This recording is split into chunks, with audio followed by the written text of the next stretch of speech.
Latina presenta.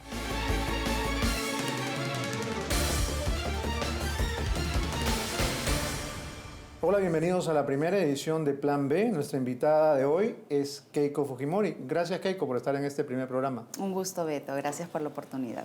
En el debate te vimos mostrar un documento que has denominado el compromiso, el acta de compromiso de honor con el Perú. Y has dicho que lo firmas mirando a los ojos al país, que es una expresión casi poética.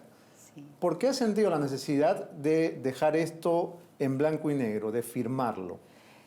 Yo, varias de estas posiciones y convicciones que tengo, lo he venido diciendo en entrevistas, en el debate del año 2011, cuando hablé del diagnóstico que había hecho la Comisión de la Verdad y Reconciliación y del compromiso que había de seguir con el programa de reparaciones. Lo he dicho en la Universidad de Harvard. Y lo que he querido, en un día tan importante con el debate, frente a las dudas que todavía pudieran haber, es dejar bien claro cuáles son mis compromisos y los principios que guiarán mi gestión, si es que el pueblo peruano me da la confianza, como presidente de la República. Ahora, algunos de esos puntos son consustanciales a la democracia misma. Uno podría decir, ni siquiera hace falta decir que vas a respetar la libertad de prensa porque se supone que siendo un gobierno democrático lo vas a hacer. Pero tú has sentido la necesidad de escribirlo. ¿Quiere esto decir que es una especie de rectificación a lo que ocurrió en el gobierno de tu padre? También, por supuesto. No podemos negar los hechos.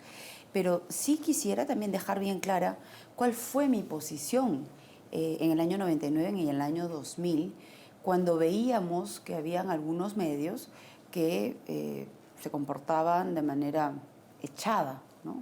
Vamos a usar comprada, ¿no? Así es, esta expresión. Mi posición y mi postura fue dar siempre entrevistas a los medios de oposición al régimen y en este caso tú fuiste una de las personas a quien di entrevista. Entonces, para mí, comprometerme a respetar y proteger las libertades de prensa y de expresión es una convicción que siento y que la he demostrado. ¿Cuáles serían las promesas que estarías dispuesta a hacer en este punto? Por ejemplo, ¿no más prensa chicha? Tenemos que ser... Lo que quiero es ser absolutamente respetuosa de las libertades y de las opiniones. Hay prensa que me ataca todos los días, no interdiario, sino todos los días. Y lo que quiero que quede bien claro a la opinión pública es que yo no he presentado ninguna denuncia, sí he dejado claro cada vez que mienten y los miembros de nuestro partido también están aclarando las cosas.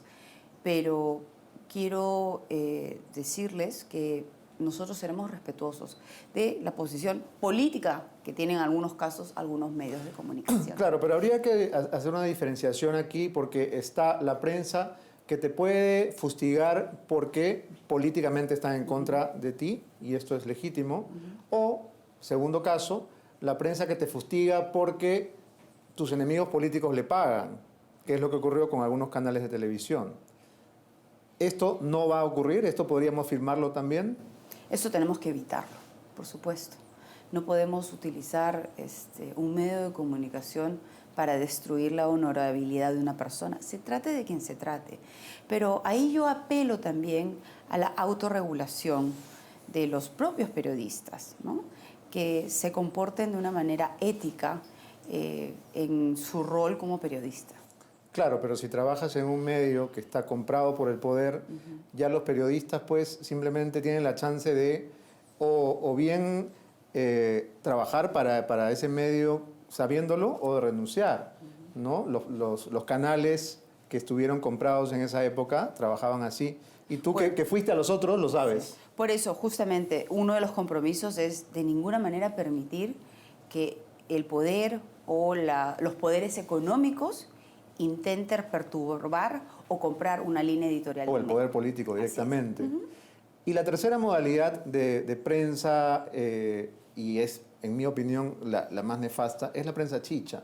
Dicho sea de paso, hay una condena a tu padre por este caso, y quienes fuimos víctimas de esta prensa pensamos que no debe retornar porque no solamente destruye las honras, sino que destruye o denigra más el nivel cultural de una nación. ¿Qué piensas tú de la prensa chicha? No, de acuerdo, yo también estoy en contra de la prensa chicha, lo dije en su momento, lo he dicho en el juicio el día de la condena a mi padre, pero considero que esa no fue responsabilidad de mi padre. ¿De quién? Él tiene una responsabilidad política en muchos de estos hechos, pero no hay una responsabilidad penal, no ha habido evidencias ni pruebas al respecto. Pero yo Beto, no estoy en este programa para hacer una defensa de los casos judiciales de mi padre, No, quizás sino estoy para hablarle al Perú de lo que queremos hacer hacia el futuro. Estoy haciendo unas preguntas interesadas porque soy periodista y el tema de la libertad de expresión me parece fundamental en una democracia. Tú lo has incluido ahí. ¿Podríamos citar la parte en que te refieres a libertad de expresión? Sí, me comprometo a respetar y proteger las libertades de prensa y de expresión. Ahora, en algunos casos ha sido muy específica. Por ejemplo, Sí. nunca más otro 5 de abril. Sí. ¿Por qué creíste necesario subrayar este hecho puntual? Lo he dicho hace un mes también en una entrevista en un diario escrito de lo ocurrido el 5 de abril hace años atrás. Y yo dije, esto es irrepetible, no tiene que volver a suceder en nuestro país. Y claro, esta entrevista se pasa esta noche y además el día de 5 de abril. mañana, que es un 5 de abril, ¿no? Entonces, sí me interesaba ratificar mi postura que en un futuro gobierno de Fuerza Popular de ninguna manera se podrá o se permitirá que haya una ruptura constitucional o un cierre del Congreso de la República. Yo he sido congresista de la República y tengo por experiencia propia la capacidad de dialogar, de debatir, de convocar, de lograr consensos que hemos visto ya en este Congreso con la elección del congresista Luis Eberico, un congresista que ha sido un crítico de nuestro partido, pero hemos tenido No solo un crítico, que presentó el video exacto, Curi Montesinos, exacto. nada menos. Y entonces hemos tenido la capacidad de ponernos de acuerdo. Y yo quiero dejar bien claro que Fuerza Popular tiene ahora esta capacidad de poder tender puentes, de llegar a diálogos y de lograr consensos en nuestro país con diferentes grupos políticos. Ahora, ¿tú aceptarías que has madurado y cambiado tu opinión respecto del 5 de abril? Sí. Porque en el 2012 tuiteabas a favor, decías, por ejemplo, gracias al 5 de abril, la Constitución del 93, el Perú crece ahora con piloto automático, o después del 5 de abril se creó un Estado moderno y fueron presidentes Toledo y García y no Abimael Guzmán. En esos extremos, ¿sigues pensando que fue positivo? No, yo creo que es irrepetible y que esto nunca más debe suceder en nuestro país.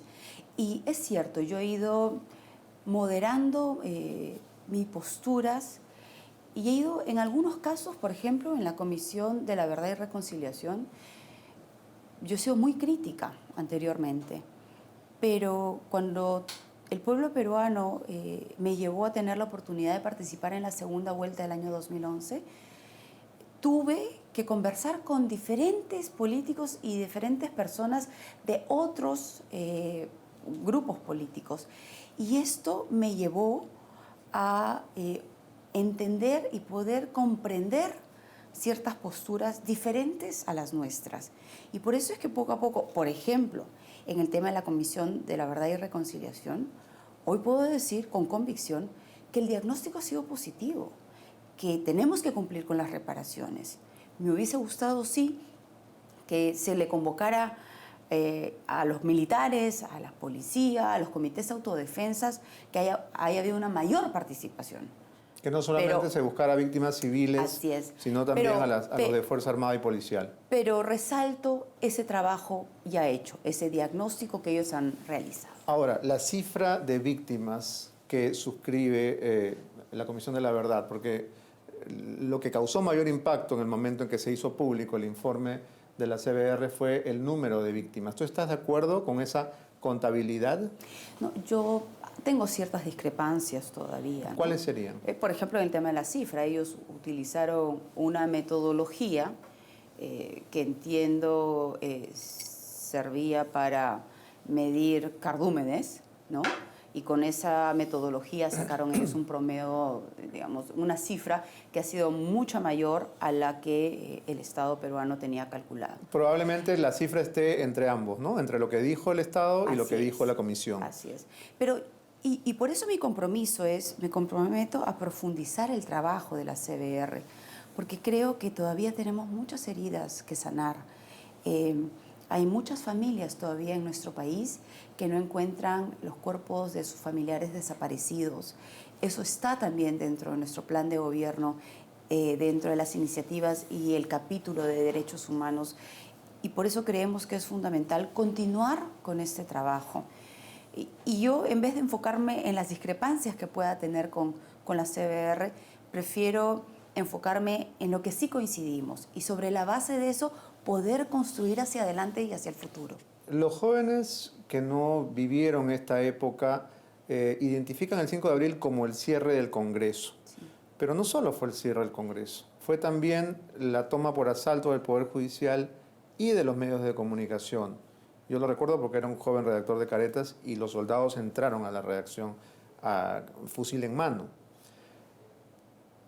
¿No sería bueno que ese compromiso, digamos, se quizá extendiera o se hiciera más específico haciendo similares promesas también con el tema del Poder Judicial capturado, que nunca más se va a repetir?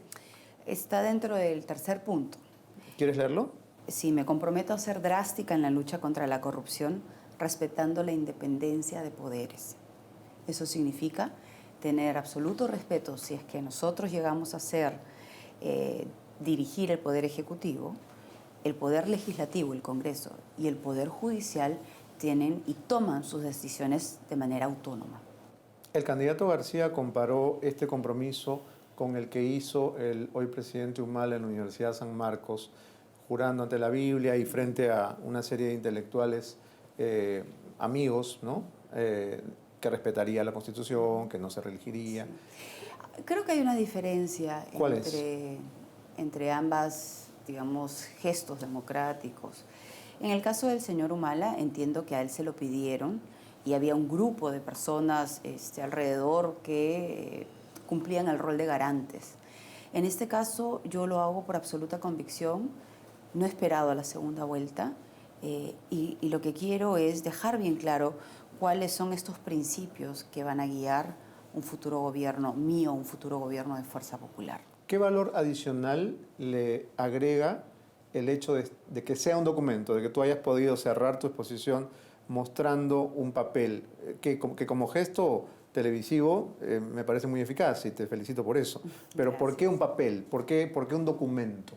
Porque creo que eso le puede dar, para mí mi palabra es suficiente, pero para quienes todavía puedan tener alguna duda, creo que un documento y una firma puede generar y dar mayor credibilidad a lo que yo estoy diciendo.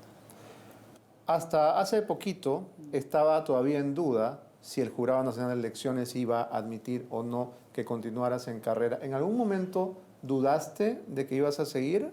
Porque parecía bastante obvio que siendo la candidata puntera en las encuestas no te iban a retirar. Para mí era una situación clara y estaba muy serena porque nunca cometí una infracción, Beto. Y así lo han señalado los dos informes de fiscalización del Jurado Nacional de Elecciones. El primero señala que no hay evidencias para una exclusión y el segundo señalaba que no había pruebas concretas de que yo haya entregado el dinero directamente, que eso señala el artículo 42 de esta norma. ¿El dinero lo entregaba el grupo denominado Factor K? Así es, ellos se encargaron de la organización, se encargaron de pedir los fondos y son ellos los que han hecho la entrega. Pero Factor K no es un grupo proselitista. Factor K es un grupo de jóvenes que están identificados conmigo. Y por eso se llama Factor K. Claro, no se obvio. llama Factor FP de Fuerza Popular, no se llama Factor X, ¿no? Se llama Factor K y estos chicos que son jóvenes que practican la cultura urbana, que hacen hip hop, muchos de ellos vienen de hogares disfuncionales, de padres divorciados, o algunos tienen sus padres en prisión. Y cuando se me acercaban, me decían, señora Keiko, nosotros simpatizamos con usted porque nos solidarizamos de que a veces usted la juzgan por hechos o responsabilidades que tienen sus padres. Y nosotros hemos sido también discriminados de esa manera. Y es así en que se empiezan a acercar este grupo de jóvenes. Y a mí me parecía importante darles un espacio y apoyar. Entonces, apoyar el deporte, la el cultura. evento era un concurso de hip hop, Así es. que es un evento musical, cultural, pero que también, siendo promovido por un grupo de simpatizantes, tiene un cariz político. En el caso de Factor K, quiero dejar claro, además, y así lo hemos señalado, Beto, en anteriores oportunidades el partido los ha ayudado y ha financiado los premios que ellos han requerido en este tipo de concursos. Pero a partir de la nueva ley ya no ha habido un financiamiento. Este financiamiento está en toda la contabilidad de nuestro partido, pero cuando se da la nueva norma, el partido decía ya no apoyarlo. Entonces quiero que quede bien claro que yo no he entregado dinero directamente, ni el partido ha financiado este evento. Ahora, dijo José Klimper que la Virgen te había protegido y no habías tocado el dinero. ¿Por qué esa misma Virgen no protegió a Vladimir Warok? La Virgen tiene preferidos. No, es una expresión coloquial, la expresión de Pepe Klimper. Que dicho sea paso no es católico, ¿no? Sí, bueno, pero es peruano, ¿no? Y es una expresión que en nuestro país la usamos Claro, mucho. claro. Yo lamento la resolución final del Jurado Nacional de Elecciones con referencia al señor Warok, porque lo que hace el señor Warok es hacer un traslado de una donación, pero no para los damnificados, sino para una asociación que estaba recolectando este tipo de ayuda y lo iban a llevar luego a los propios damnificados. Él sí, digamos, tuvo contacto con las donaciones. Él sí las entregó con sus manos. Lamentablemente, claro, él, al ser, digamos, el representante político más importante en ese momento, él asume esa responsabilidad. Pero yo creo en la honorabilidad del señor Warok. Lamento mucho que él haya sido retirado de la plancha y además como candidato al Congreso, porque creo que una persona con su trayectoria y su experiencia tenía mucho que aportar al Congreso de la República. Sin embargo, le agradezco al señor Warok que siga apoyándonos. El día de ayer nos ha acompañado al debate. Él va a formar parte, como lo ha venido haciendo, del equipo técnico. Tiene mucha experiencia en lo que se refiere a la prevención de conflictos sociales y a una cultura de paz que tiene que ver con los derechos humanos. Un buen ministro, ¿no? Yo soy de las personas que prefiero no adelantarme a los hechos, ni tampoco ser triunfalistas. Las encuestas, de las cuales no podemos hablar ya en esta semana, pero son alentadoras para nosotros. Sin embargo, yo prefiero esperar con mucha prudencia al día de las elecciones. Otro de los puntos del compromiso de honor es no permitir la corrupción, luchar contra la corrupción. ¿No hay cierta contradicción entre este compromiso y la decisión de poner a Cecilia Chacón como el número 1 en la lista del Congreso, siendo que ella fue condenada a 4 años de prisión y 2 millones de soles de reparación por en primera enriquecimiento instancia ilícito? y luego fue absuelta? ¿El juicio ha terminado? Sí. ¿Tienes la información actualizada? Es la información que le hemos consultado a Cecilia Chacón y su proceso ha concluido, Beto. En el caso de la familia Chacón, además la persona enjuiciada y procesada fue el general Chacón. Su padre, una vez más. Fue privado de su libertad durante 8 años y luego lo absolvieron. ¿Quién le devuelve a él y a su familia esos 8 años de privación de libertad? Pero ya lo bueno es que ellos también saben mirar hacia adelante. Y acá debemos de dejar de guardar rencores. Y en este caso, Cecilia Chacón es una dirigente que ha venido trabajando desde la fundación de Fuerza Popular y ha demostrado mucho compromiso, disciplina y lealtad como congresista de la República. ¿Tú estás convencida de la inocencia de Chacón? Así es. ¿Y entonces este número 1 es una reivindicación de su imagen? Este número uno es digamos, es un reconocimiento a su trayectoria como política dentro de Fuerza Popular. Pero cuando hablemos propiamente del tema de la lucha contra la corrupción, quisiera resaltar la presencia de la doctora Jenny Vilcatoma, candidata número 2 en nuestra lista al Congreso, y las propuestas que nosotros tenemos dentro del plan de gobierno y que hemos hecho además en la participación del Congreso organizado por la Contraloría y por Proética. ¿Qué es lo que nosotros hemos planteado? Queremos un cambio y un fortalecimiento de las instituciones. Hoy podemos recordar cómo se destituyó a la procuradora Julia Príncipe, cómo el poder político pudo intentar dañar la imagen y la trayectoria de una mujer intachable. Y entonces, frente a este problema y lo que le ocurrió a la propia Jenny Vilcatoma, lo que estamos planteando es procuradurías, crear la figura de la Procuraduría General de la República, además elegida por un ente autónomo lejos del poder político, y esta persona será encargada de elegir a los procuradores, no como es ahora, que se hace a través del ministro de Justicia. Y en segundo lugar, planteamos el empoderamiento también, el fortalecimiento de la Contraloría, que ellos además manejen un presupuesto autónomo que les permita hacer mejores fiscalizaciones en las diferentes entidades, en los gobiernos regionales, en las municipalidades. Y en tercer lugar, hemos planteado además el fortalecimiento de la Defensoría del Pueblo, que acompañe a los ciudadanos que tengan algunas denuncias que plantear en la lucha contra la corrupción, que la Defensoría esté al lado del ciudadano. ¿Y por qué la bancada fujimorista no ha podido lograr que se elija finalmente un defensor en estos 5 años? Porque tenemos 35 congresistas y para elegir a un defensor del pueblo se necesita 87 votos. ¿No es el colmo que un Congreso no haya podido elegir un defensor en todo un periodo? Es ridículo. Es lamentable. Creo que los antiguos presidentes del Congreso no tuvieron la capacidad de lograr estos consensos. Pero yo estoy segura que el próximo Congreso lo podrá hacer de manera inmediata. Ahora, sin embargo, yo sí quiero resaltar que el actual defensor del pueblo, a quien este gobierno lo denomina el interino, el señor Eduardo Vega, que está además como candidato a defensor del pueblo, no lo conozco, pero creo que ha venido haciendo un buen trabajo. Bien. Monseñor Augusto del Río, arzobispo de Arequipa, ha dicho que es pecado votar por Barnechea y por Verónica Mendoza porque sus posiciones son contrarias a las de la Iglesia Católica. Y, de otro lado, un 40% de encuestados piensa que el Monseñor Cipriani va a votar por Keiko. ¿Cuánto deberían participar los sacerdotes, los pastores en política, Keiko?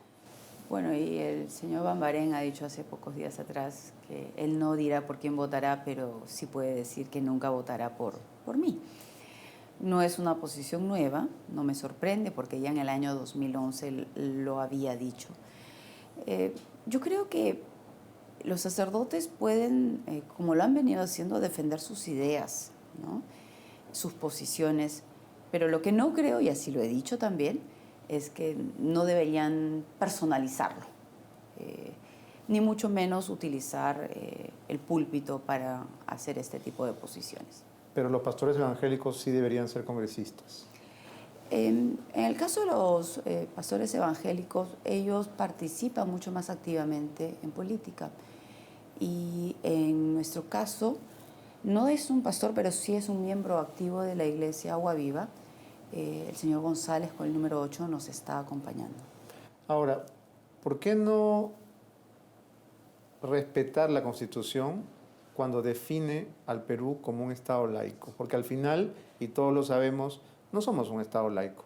Las iglesias mayoritarias, al final terminan orientando la educación, las políticas de salud, ¿no? Y diciéndole al Estado lo que debe hacer. ¿Esto no debería terminar? Aspiramos así a ser un Estado laico, pero también tenemos que entender, Beto, que las religiones en nuestro país tienen todavía una gran influencia cultural, ética y en valores. Y hay, por ejemplo, un tratado firmado entre el Estado peruano y el Estado del Vaticano, ¿no? Entonces, ¿hay cierta influencia? Sí, pero lo que los políticos debemos de tratar es que las leyes y las normas se tomen sin la influencia de ninguna de estas posiciones, pensando solo en las mayorías de nuestro país. ¿Te Pero parece? también entendemos, yo entiendo, Beto, que haya la posición, y la posición de la Iglesia Católica es fuerte. Yo también soy católica. El 80% de los peruanos somos católicos. Y, ¿80? claro, ¿Tanto? sí, por supuesto. Y un 18% Bueno, son de iglesias cristianas evangélicas. correcto, ¿no? pero eso tú misma has dicho, es una enorme influencia cultural, Sí. como lo podría ser, por ejemplo, la hinchada del fútbol, que es más popular que la iglesia. Y no por eso los futbolistas deberían dictar políticas de salud. No, pero pueden ellos opinar en ciertas cosas, ¿no? O sea, estamos también en un estado libre de poder escuchar Pueden diferentes opinar, opiniones. más no gobernar, y no deberían, como los obispos, recibir unos sueldos de ministros de nuestros impuestos. Eso no es lo que hace un Estado laico. Bueno, pero hay un tratado ya firmado, ¿no? Entre dos estados. Los tratados se pueden revisar. Sí, pero en este caso es un tratado firmado desde hace muchos años y entendemos también que cuando el 80% de los peruanos pertenecen a la Iglesia Católica, hay también un cierto reconocimiento a ellos también. Es un sueldazo, ¿no? No conozco el detalle de los Cardenal sueldos. como ministro, más o menos. Entiendo que él ha dicho que son como 1.400 soles. Es bastante más. Creo que es bastante más. Pero tenemos que hacer una pausa, Bueno. así que Penny lo salva la campana. Nos vamos a una pausa, amigos. Esto es Plan B.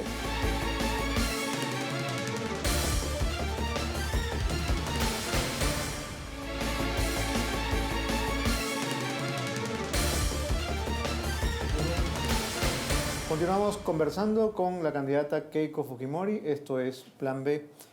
Keiko, el 5 de abril será aprovechado por tus opositores para tratar de bajarte en la última etapa, ¿no? Faltan poquitos días para la elección. Grupos como Noa Keiko y una serie de colectivos están preparando una marcha, al parecer muy bien organizada. ¿De qué manera estás preparando tú un plan de contingencia ante esto? Primero quisiera señalar que este colectivo Noa Keiko fue muy activo en el año 2011, en la segunda vuelta. Y hoy sabemos, justamente por informes de este canal, que los dirigentes de Noa Keiko han tenido reuniones con la pareja presidencial y luego a los creadores han trabajado en la presidencia del Consejo de Ministros durante varios años. O sea, ahí está muy clara cuál es la relación entre este gobierno y este colectivo Noa Keiko. ¿Tú sientes que están los Humala Heredia detrás de Noa Keiko? Pero por supuesto. ¿Del actual? Sí, porque ha habido un informe de Panorama mostrando a los creadores de este colectivo y han trabajado y muestran además las planillas de la presidencia del Consejo de Ministros. La relación está clara, han habido fotos, han habido videos de esta relación muy cercana. Son ellos los que han empezado estas marchas. Lo del 5 de abril no es de ahora, han intentado en diferentes regiones hacer o tratar de boicotear nuestra campaña electoral. Nosotros siempre hemos seguido, pero yo respeto, Beto. El día de mañana las personas que discrepan de nuestro grupo político tienen todo el derecho de expresar su posición distinta a la nuestra, pero lo que no podemos aceptar son actos de violencia, como la que hemos visto en la región de Tacna. A un simpatizante, a un joven de Fuerza Popular, le rompieron la cabeza. Y hemos visto a través de las imágenes de los medios de comunicación cómo también han agredido a policías.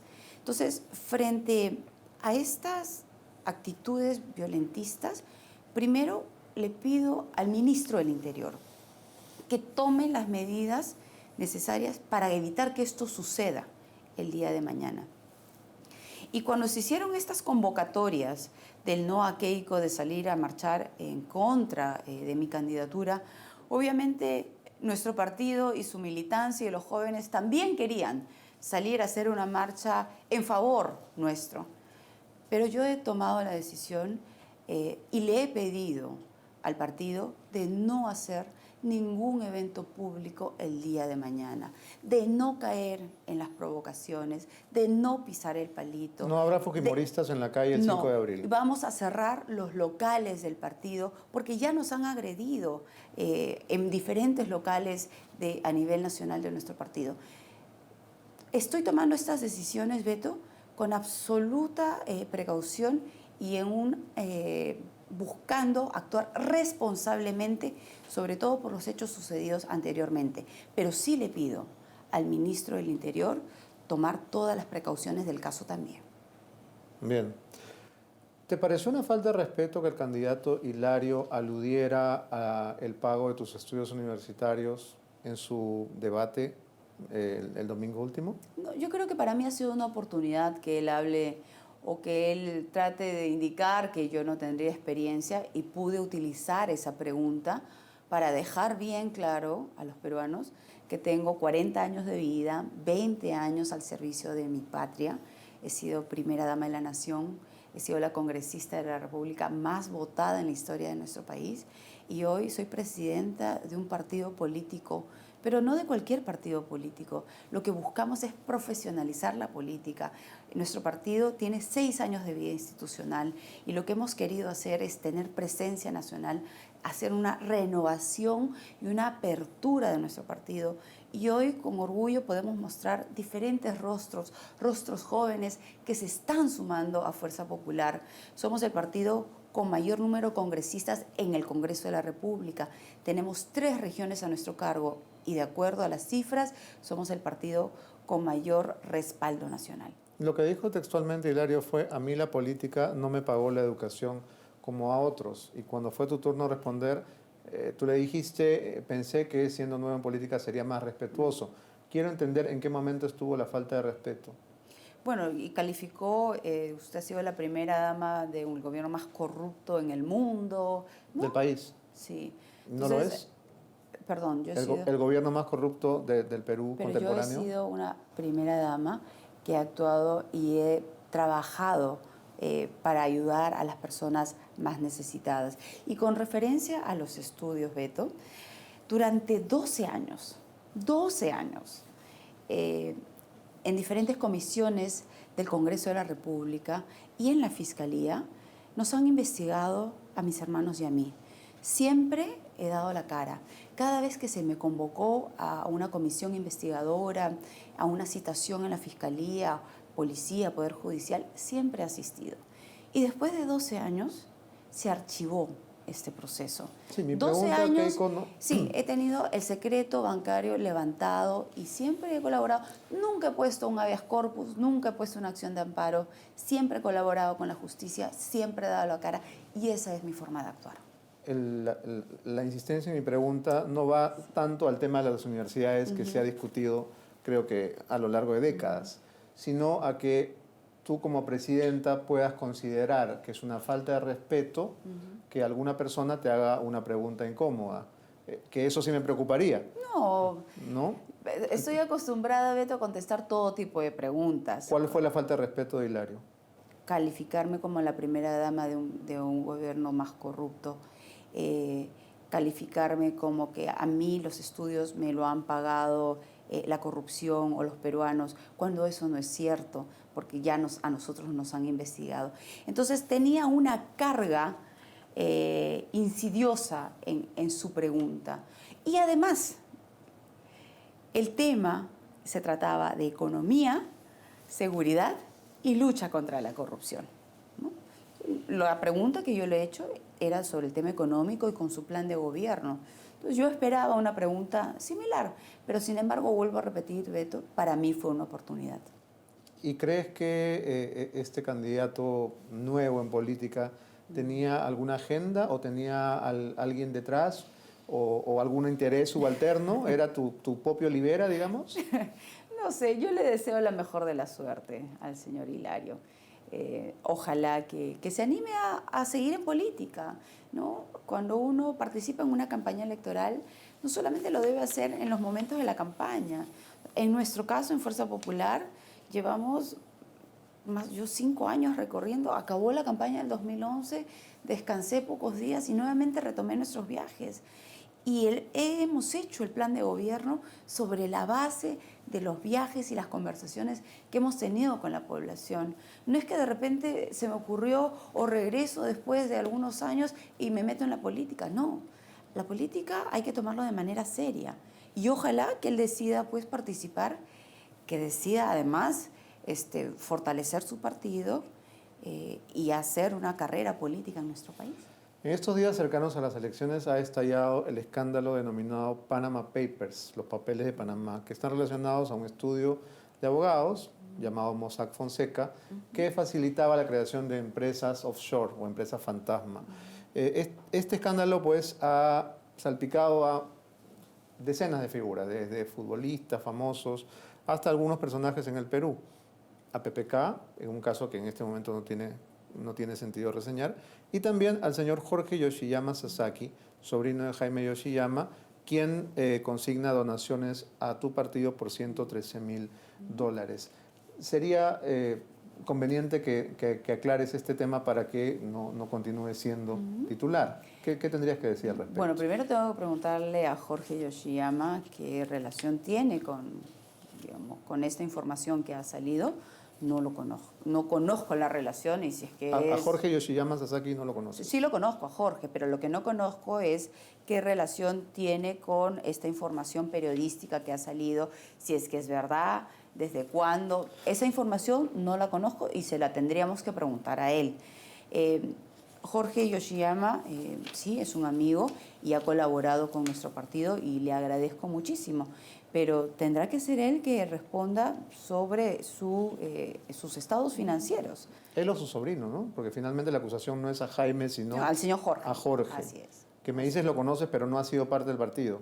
Claro, Jorge, digamos, es un simpatizante del partido y ha colaborado en esta campaña presidencial. Entiendo que en la anterior también. ¿Como donante? Como donante. ¿O tiene algún otro rol? Él es no, como donante. Él es un empresario exitoso. Y yo le agradezco la confianza que tiene en nuestro partido y la colaboración que ha hecho. La salida de algunos candidatos, como Guzmán o Acuña, ha hecho que los votantes se redistribuyan o se replieguen. Esto obviamente pasará en la segunda vuelta y se han hecho una serie de cálculos de si los votantes de Acuña votarán por PPK o si los votantes de PPK votarán por Barnechea, etc. ¿Quiénes crees tú que votarán por Keiko Fujimori en la segunda vuelta? Por ejemplo, los de Solidaridad Nacional. No sé, Beto. ¿A quiénes te sientes más cercanos o menos reacios a plegarse a Fuerza Popular en una segunda vuelta? Yo creo que primero vamos a esperar al 10 de abril y vamos a ver cuáles son esos resultados, quiénes seríamos las personas que pasamos a esta segunda vuelta y después podríamos hablar de las cercanías, las simpatías que hay, pero en mi caso obviamente vamos a tratar de tender puentes con todos y de conversar con todos los partidos políticos, porque tal como lo he señalado, Beto, buscamos la unidad y la reconciliación de los peruanos. ¿Podemos tener discrepancias de ideas? Sí, por supuesto, pero creo que el objetivo ahora es trabajar en el desarrollo de nuestro país. Y acá mi mensaje también a los alcaldes y gobernadores de nuestro país. Para trabajar por el desarrollo, para construir obras, no miraremos los colores políticos, vamos a trabajar juntos. Me comprometo a encargar, si es que llegamos a ser gobierno, la presidencia de las comisiones de fiscalización e inteligencia a la oposición. ¿Por qué inteligencia? Porque no podemos negar lo que ha ocurrido anteriormente con el Servicio de Inteligencia y lo que ha ocurrido con este gobierno, Beto. La DINI, fue un escándalo terrible, utilizó estas instalaciones para investigar a periodistas, a empresarios y a políticos. Y debido a esta situación, incluso se censuró a una primera ministra. Entonces, frente a estos hechos, para mí es importante que esta presidencia de comisión de inteligencia sea presidido por alguien de la oposición y que se encargue, y de fiscalización también, de que se encargue de garantizar una mayor transparencia en una futura gestión nuestra. Si tuviera la mitad del Congreso, ¿no? con la camiseta de Fuerza Popular, y tú de presidenta, sería un poder omnímodo. Y si tú no sales presidenta, igual es un poder enorme que podría poner en jaque a quien salga presidente. Sé, y en estos años he aprendido también a cómo manejar el poder. Yo quisiera recordar que, por ejemplo, en esta última etapa, siendo nosotros la bancada con mayor congresistas en el Congreso, se inició la posibilidad de interpelar y luego censurar al primer ministro. Y todos saben, y es de público conocimiento, cuál es la relación o la poca relación que existe entre el señor Cateriano y el fujimorismo. Pero pensando en la gobernabilidad de nuestro país, decidí de que Fuerza Popular no debía interpelar al primer ministro, no debíamos generar un factor de inestabilidad. Y es por eso que la interpelación y la censura se cayeron. Con esa misma responsabilidad, Beto, yo no sé cuántos congresistas finalmente el pueblo peruano elija el día 10 de abril. Pero siempre, idea, ¿no? pero actuaremos, Beto, con prudencia y poniendo los intereses del Perú primero siempre. Tenemos que hacer una pausa, Sí. pero continuaremos conversando. No se vayan, amigos, esto es Plan B.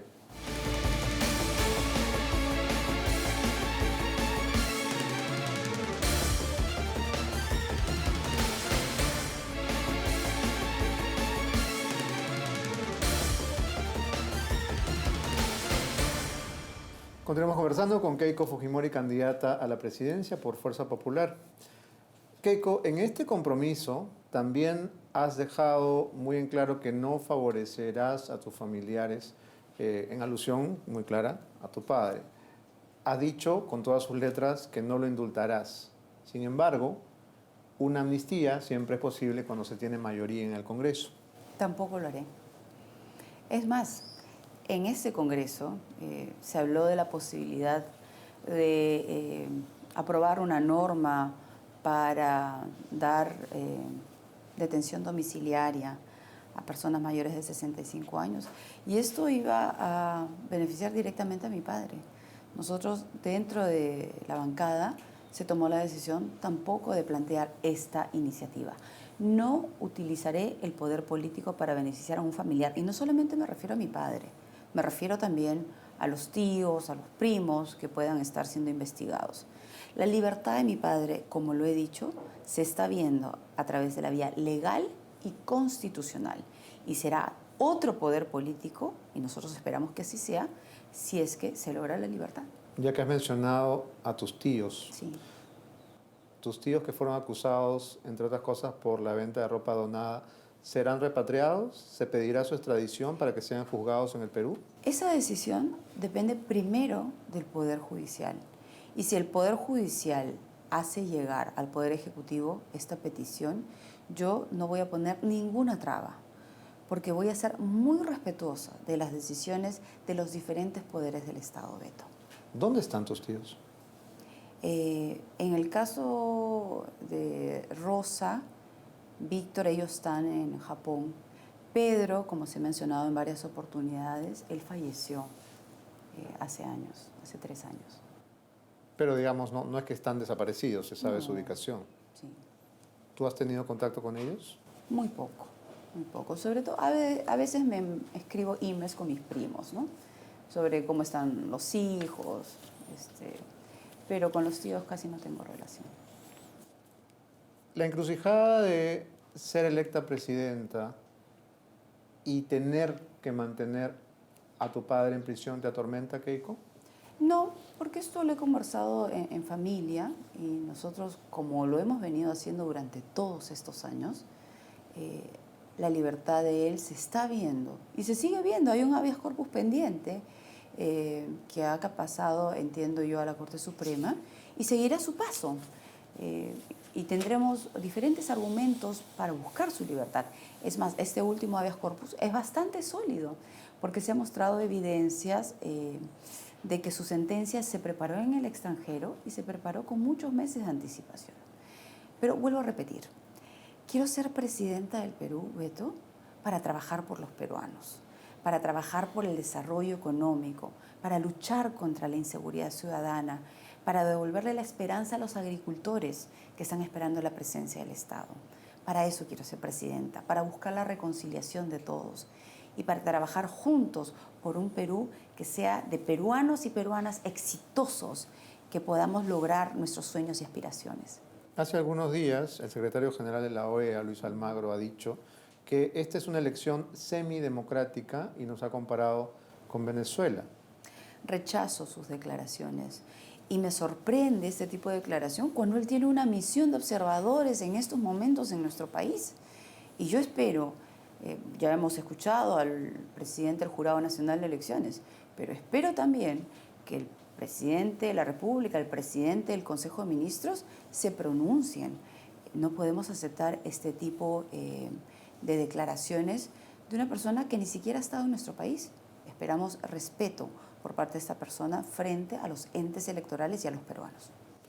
El semanario de César Hildebrand, periodista que no ha sido ni es adepto al fujimorismo, ha denunciado que en el cuartel general del fujimorismo del Bucaré, es decir, donde estamos en este momento, se está preparando una azonada contra Verónica Mendoza, que se va a denunciar que su padre es parte de la minería ilegal y que su esposo escribió, o su pareja, porque no son casados, tienen letras pro-senderistas. Falso. ¿Hay algo de cierto en eso? Absolutamente falso.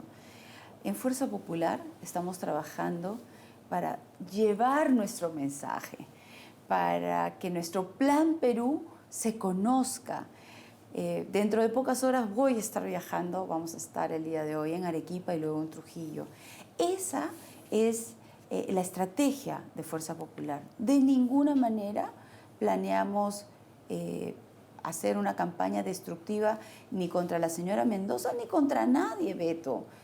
Ustedes nos han visto de qué manera actuamos. También hemos yo no he insultado a nadie, no he criticado a nadie. Durante esta campaña, bueno, a mí me ha caído de todo, ¿no? Pero he tratado siempre de hablarle a los peruanos de lo que queremos hacer, de cómo vamos a lograr los objetivos, de cómo podemos desarrollar el trabajo con los agricultores, cómo lograr una mayor formalización, cómo cambiar a la SUNAT, que es un ente persecutor de las micro y pequeñas empresas.